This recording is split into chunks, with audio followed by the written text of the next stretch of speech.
We'll begin this holy service in Jesus of the name to praise our God with the choir number 1.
Glory be to God, hallelujah.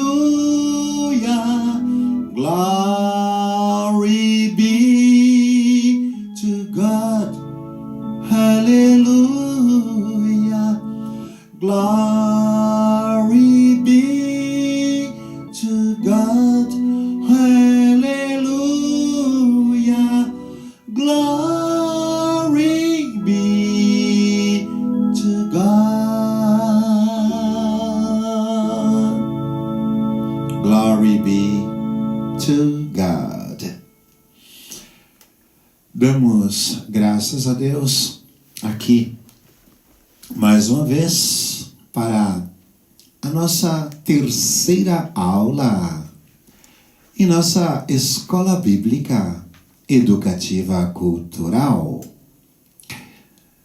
E juntos já louvamos a Deus com este lindíssimo louvor. Aleluia. Deus habita entre os louvores. E nós daremos início com algumas perguntas. Vamos lá? Bastante atenção. A primeira. O apóstolo Paulo, saindo de Roma como prisioneiro, ele parou em uma cidade, no porto, e ali ele encontrou com alguns irmãos. No lugar, 3 vendas. Pergunta é: o que o apóstolo Paulo tomou ali?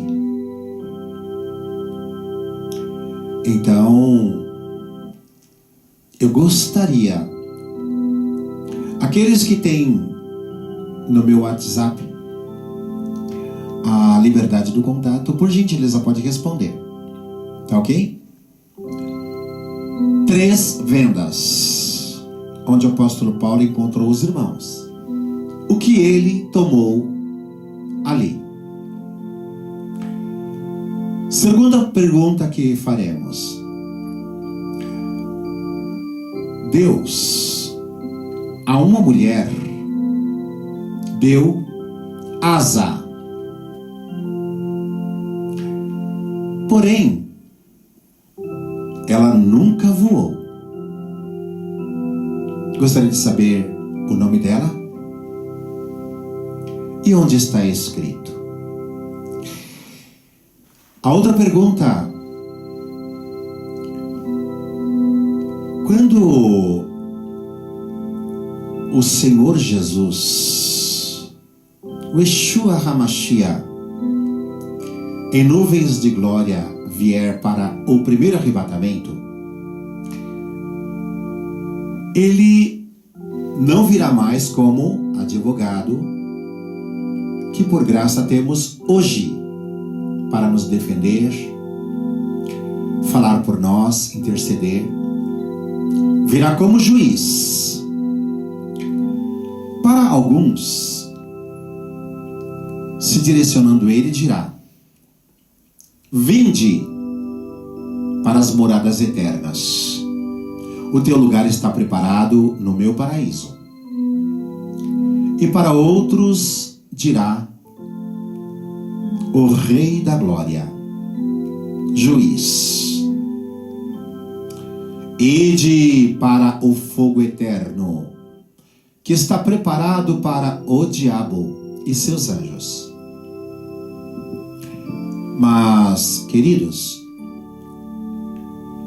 alguns, como já foi dito, subirão para o reino da glória. Outros serão lançados no inferno. Porém, existe um grupo de pessoas que não entrarão nos céus e também não irão para o inferno. Pergunta é: para onde serão lançados? Pelo Rei da Glória, que virá como juiz. Onde é esse lugar? Por favor, respondam.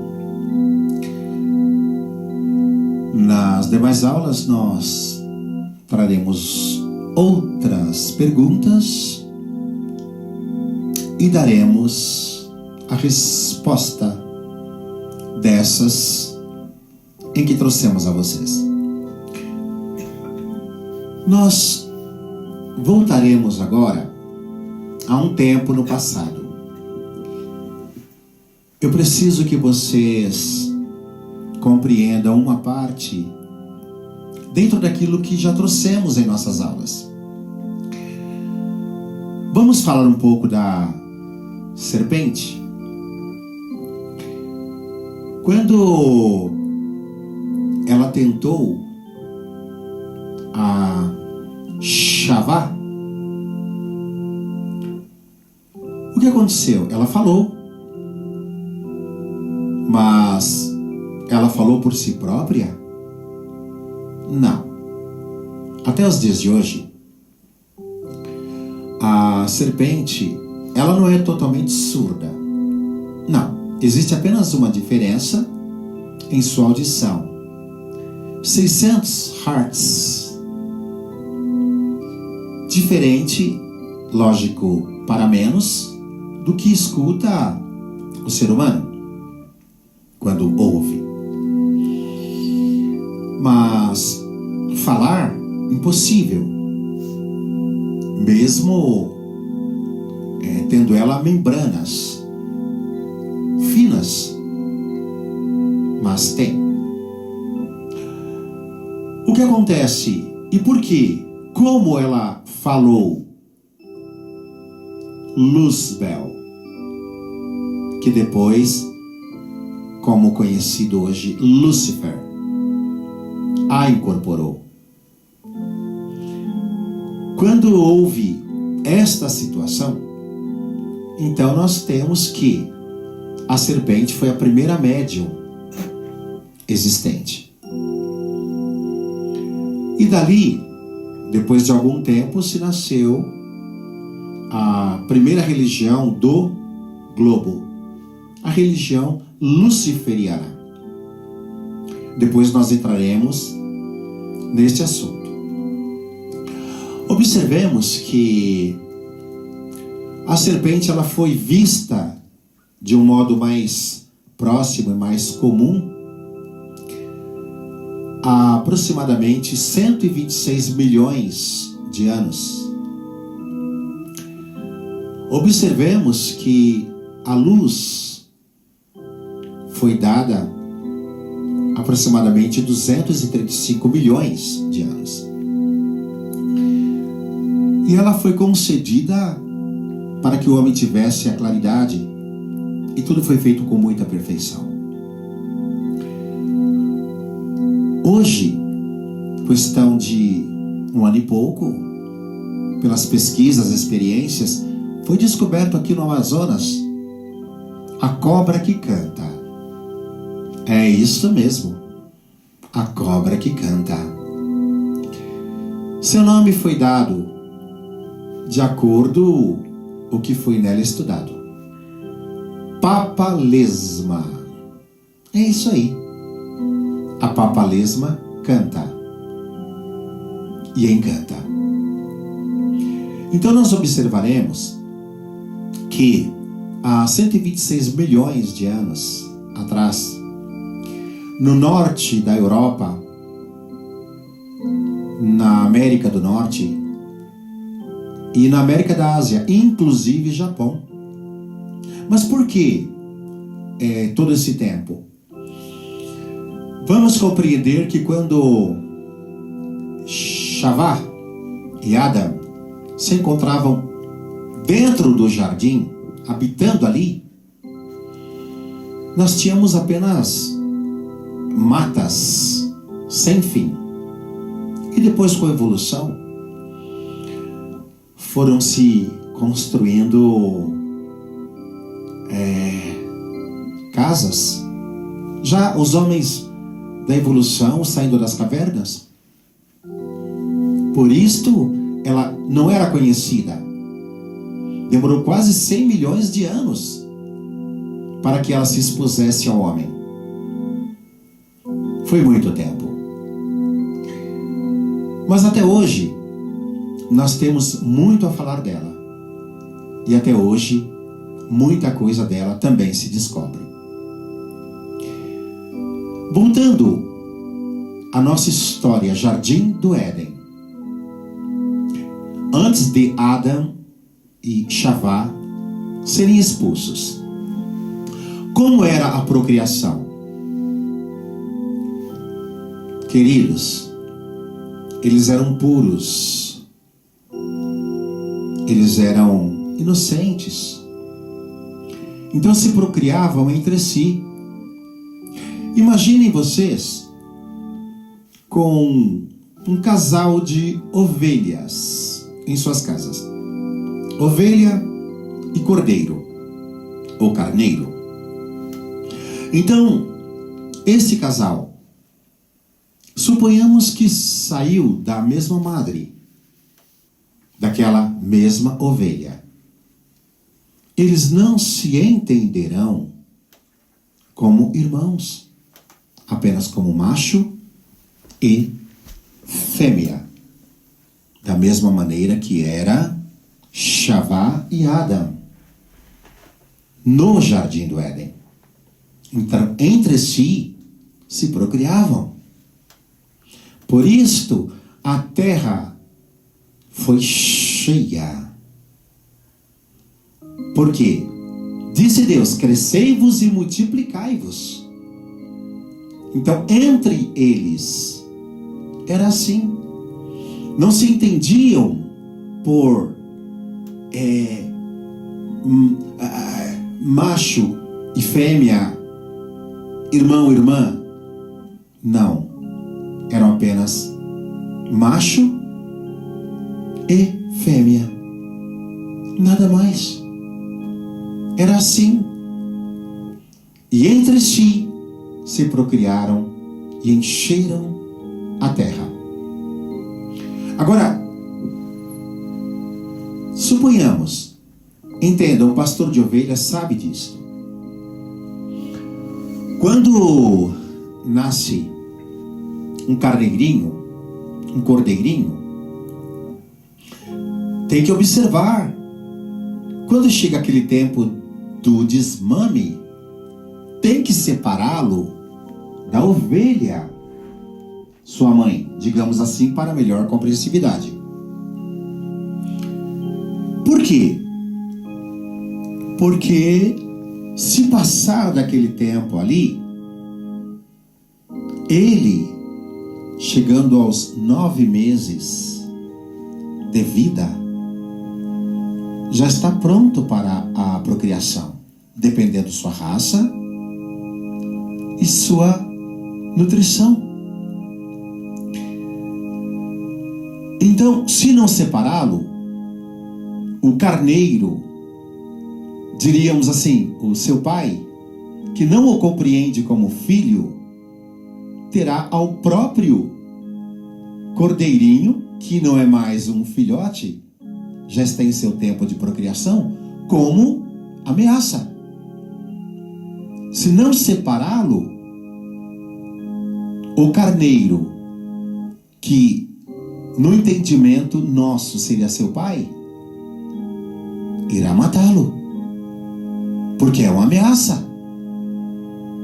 Ele, o cordeiro pai, se sente o dono. Suponhamos que ali a sua ovelha, que seria a ovelha mãe, a matriz, como matriz ela é conhecida, não como mãe, como matriz. E dela nasceu aquele carneirinho e 3 ovelhas. Como vamos compreender isso? É isso mesmo. O carneiro, o cordeiro pai, ele não é visto como o pai. Ele é visto como o macho. E elas se compreendem como as fêmeas. Assim era Chavá, Adão e todos os habitantes da terra antes de Adão e Eva serem expulsos. E quando se viram nus, aí mudou toda essa situação. É por isso que muitos fazem confusão. Porque diz a palavra que Caim, Abel, tinha sido morto. E Deus sobre Caim colocou uma sentença. E ele saiu vagabundo pelo mundo. Malcriado foi com o Criador. E a maldição o seguiu. Até quem o matasse seria castigado. Então as pessoas perguntam, mas como ele encontrou alguém? Como ele encontrou uma esposa? Sim, porque a terra já estava povoada. Por isto que a Chavá foi dado o nome de mãe da humanidade. Que essa parte fique bem clara, que todos tenham compreendido. Para trazermos agora clareza a respeito de Javé, o Yeshua HaMashiach e o Ruach HaKodesh, amados, Sol, Sun, Lua, Moon, Stars. Então observemos que o masculino e o feminino, em tudo que foi obra da criação do Pai Eterno, teve o masculino e o feminino. O mar, as ondas, o céu, a terra, o bosque, as árvores, o jardim, as flores. Então compreendam, no céu nós temos Javé, o Pai, Ruach HaKodesh, a deusa, a rainha, mãe de Yeshua HaMashiach, nosso Senhor e Salvador Jesus Cristo. Quer você acredite ou não, é assim. Nós vamos trazer uma situação para esclarecimento. Querubins. O Yeshua HaMashiach, o Filho. Agora entendamos o Ruach HaKodesh, a mãe. Vocês sabiam que os querubins são bebês? Pois é, os querubins são bebês. Em uma das visões que o Senhor Deus me concedeu, no arrebatamento, cheguei em um belíssimo jardim com flores que na época que enxergava jamais tinha contemplado, e sobrevoava como se fossem pássaros, mas eu contemplando a beleza além da imaginação. Eram bebês lindos, seus cabelos com fios dourados encaracolados, os olhos tão azuis, parecia o oceano, um azul que parecia não ter fim. Como era lindo! E eles voavam, tinham um par de asas. Eram os querubins. Queridos, entendam. Se você até hoje esteve preso, compreendendo que nos céus, onde habita o Pai Eterno, não existiam varoas, porventura os varões, deles nasceram os bebês, os querubins. Oh my God, have mercy of us. Brothers, sisters, family of Jesus on this land, don't be silly. Don't be silly. Don't be silly. Não sejam tolos.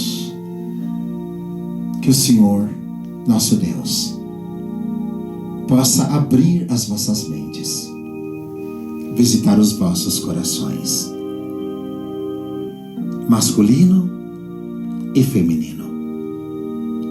No céu existem as varoas, anjos, princesas, que também se colocam à disposição do Pai Eterno e sempre prontas para guerrear, se necessário for. Anjos que se prostram e oram por vocês, por nós aqui na terra. Eles cultuam,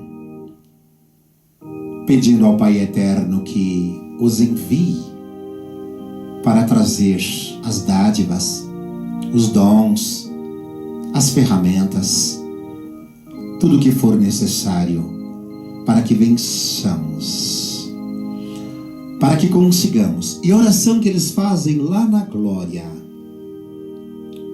sempre suplicam: Pai, nós aqui temos tudo, já desfrutamos da eternidade, nos envie para ajudá-los, para que vençam, para que um dia também estejam aqui, juntos de nós, e sejam como somos, que desfrutem desta vida sem dores, sem tristezas. Envia-nos a nós, que a fé tome o teu coração. Isto é verdadeiro. São visões, revelações que o Pai Eterno dá. Guardem em vossas mentes, em vossos corações. Javé, Uruach HaKodesh, o Yeshua HaMashiach, o Filho. E dando continuidade à nossa aula, ao som desses sacros e sagrados hinos, que com certeza será de muito conforto também. Onde quer que você esteja, ou em seu trabalho, com seu fone de ouvido, aí na boleia do seu caminhão, na oportunidade que Deus te concede. Bom, o que importa é que você entenda. God is the creator of all the things in the heaven, on the earth, and love your soul, and love so much. Ele criou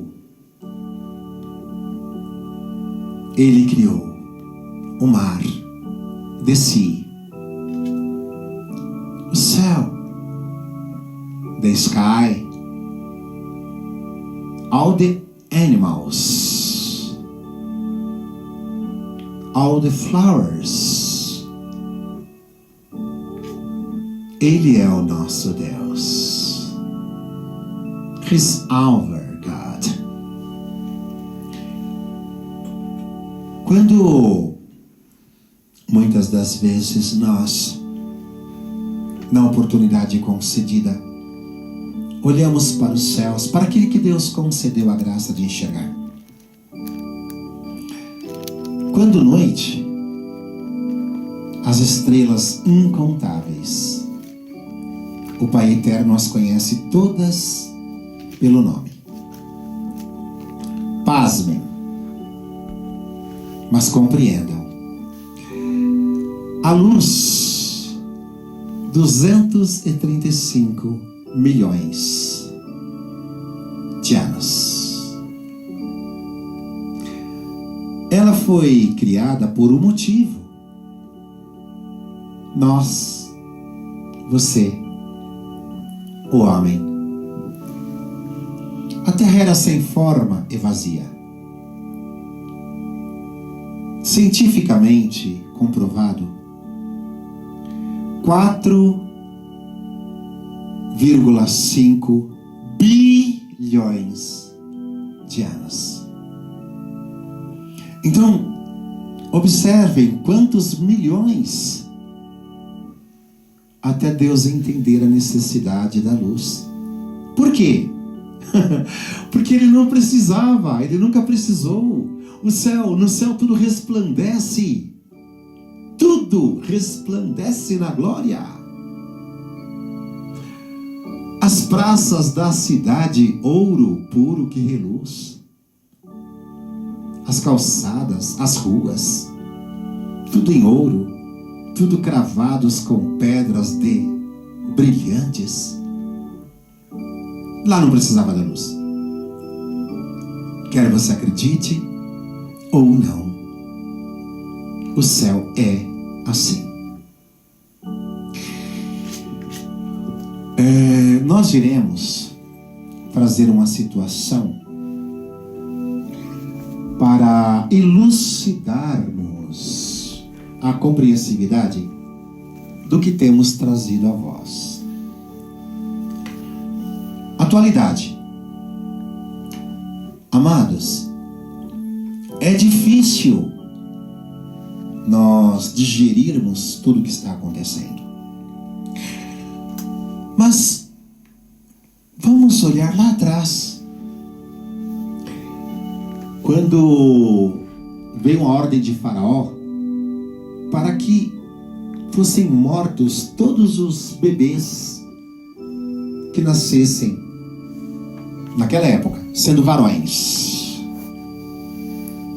É claro que foi triste. É claro que houve choro. É claro que as mães, quanta dor, quanta tristeza. Mas observemos que Faraó tentou matar o quê? Tentou matar a salvação. Mas conseguiu.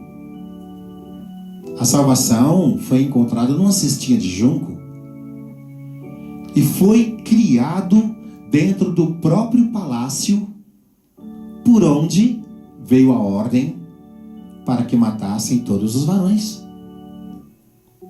Vocês entendem? Houveram muitas vítimas. Teve muita dor. Mas a salvação imperou. Lá na frente, nós vamos observar José, filho de Jacó. Olha quanta situação, quanta dor. Observemos. Veio a fome, mas a salvação estava guardada, passando situações difíceis, mas acreditando que Deus viria. E chegou. José governou. Mas, voltando aqui para a atualidade, estamos passando momentos de dor, tristezas, angústias. Quantas vítimas, quantos inocentes. Entendam, compreendam. A salvação está chegando. Não murmurem, apenas orem. É culpa de quem? Governantes? Quem é o responsável? Vamos consultar a mãe? Vamos? A mãe? The mother? A palavra? The word? A palavra de Deus. The word of God. Vamos consultar? E nós vamos compreender no livro de Apocalipse.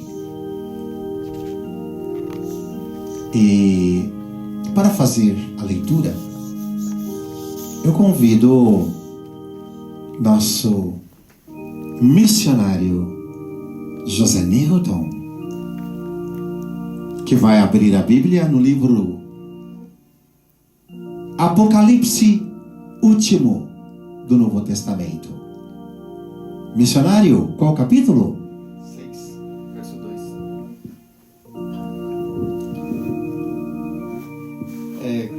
Capítulo 6, verso 2. Temos com a ajuda de Deus.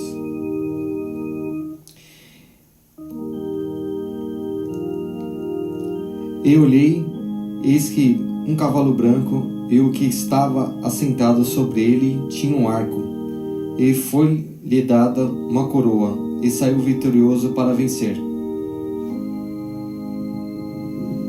Observaram, queridos? Ele saiu vitorioso para vencer. Chegou o tempo da justiça.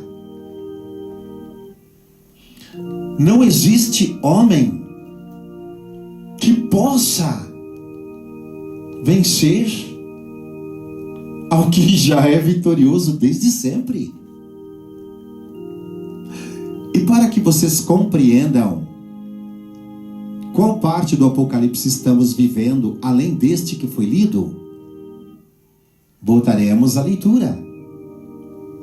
E agora, com o capítulo 16, e o missionário José Newton vos anunciará qual versículo.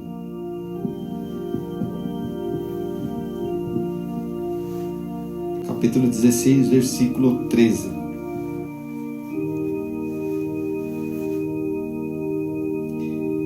E a boca do dragão, e a boca da besta, e a boca do falso profeta, vi sair 3 espíritos imundos semelhantes a rãs, porque são espíritos de demônio que fazem prodígios, os quais vão ao encontro dos reis de todo o mundo, para pregar, para os congregar para a batalha naquele grande dia todo-poderoso.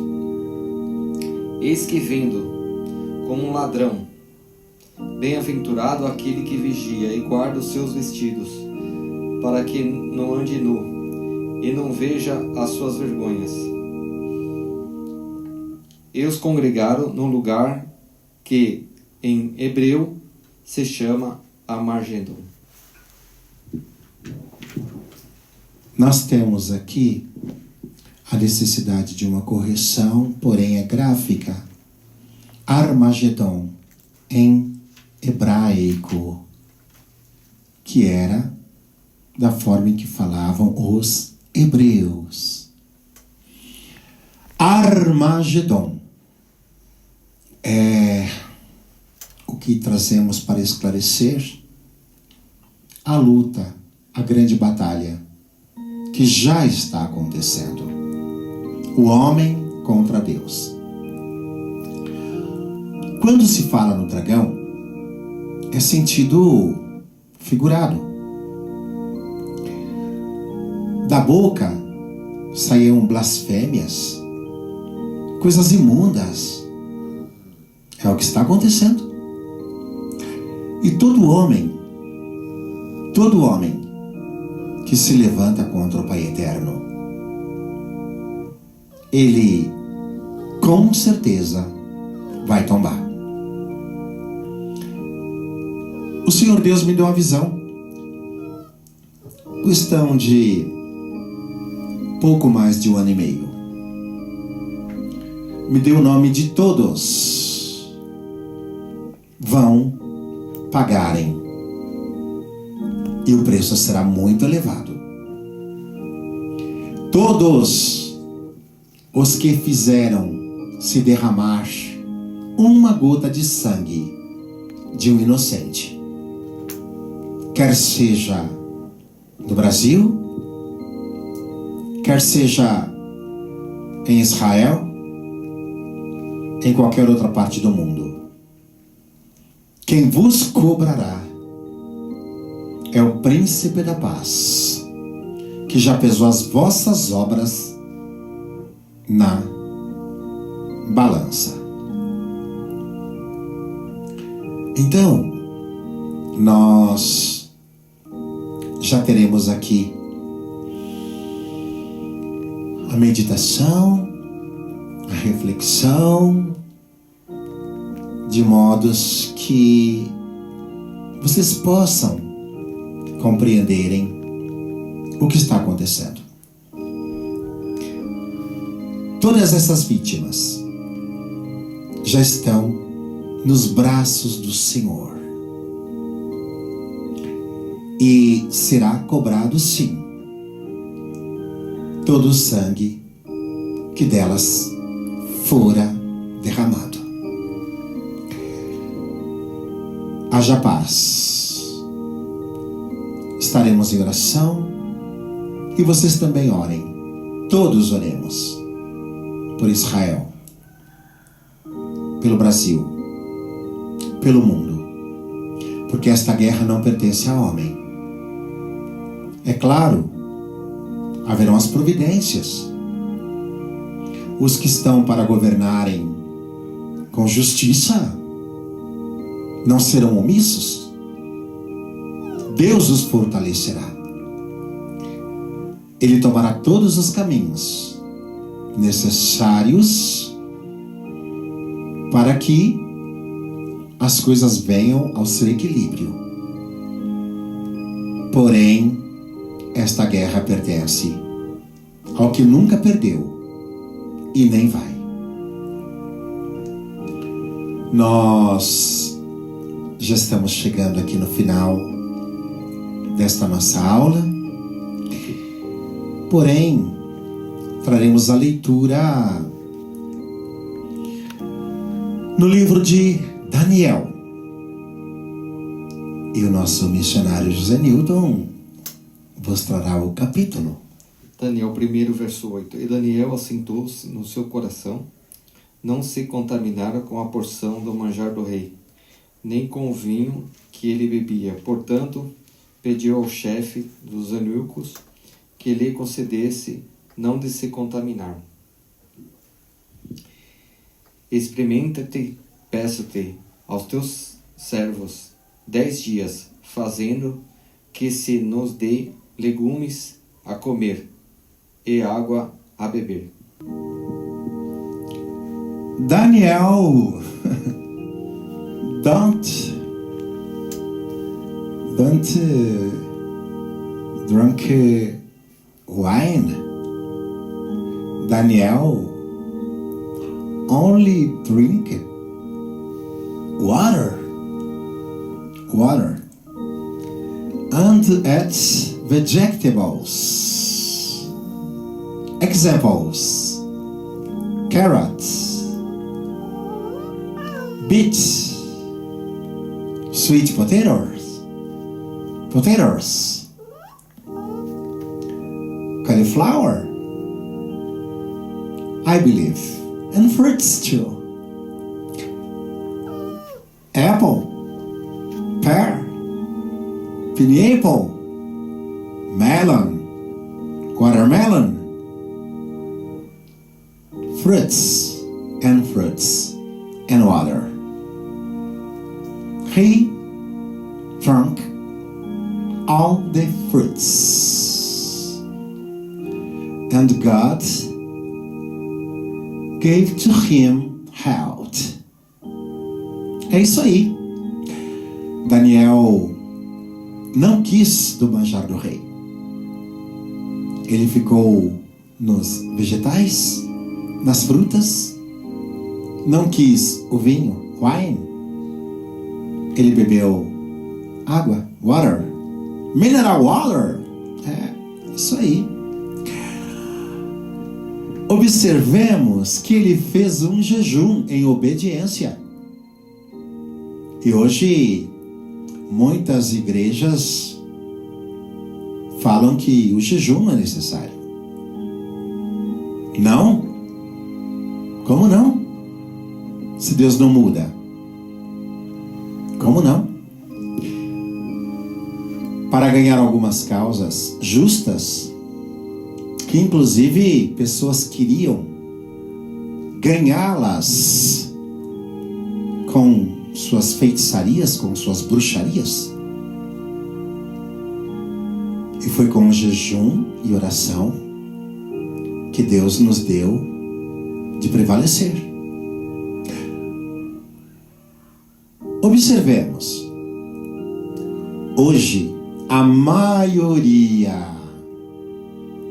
de todos os que ministram a palavra de Deus, eles bebem cerveja. Não se abstêm. Vocês já leram a composição da cerveja? Eu, como cientista fitoterapeuta, tive que ter acesso à composição para saber o que estou falando. Vamos lá? Composição da cerveja. Ali nós temos malva, aquele amargozinho, né? Nós temos malva. Nós temos uma outra substância por nome lúpulo. Uma flor. Lúpulo, uma flor, sim. Trocando em miúdos, lúpulos. Canabidiol. Bom, trocando em miúdos, maconha. Isso mesmo. Agora, imaginem. O ministro, o que ministra a palavra de Deus. Um churrasco, domingo, a família. Logo vem a cerveja. Quer dizer, a maconha líquida. e vai à casa de Deus ministrar a palavra, depois de ter ingerido maconha líquida. Será que o Espírito de Deus estará com ele? Bom, fica também aí este ponto de interrogação. Será? Responda você. Ele ingeriu maconha líquida e depois foi atender o santo serviço, né? Observemos, não irei responder. Respondam. Respondam. É um jejum. Você estar limpo para atender um santo serviço é convidar o Espírito Santo para estar com você. Mas depois de ter ingerido maconha líquida, cerveja, bom, cada um siga seus hábitos e costumes. Eu, particularmente, continuo jejuando. É claro que cada um fará de acordo à sua condição, sua limitação. Poderemos fazer um jejum. Quem precisa tomar sua medicação não irá deixar de tomar. Mas suponhamos que desejamos fazer uma consagração. Por um tempo não comermos carnes. Por algumas horas.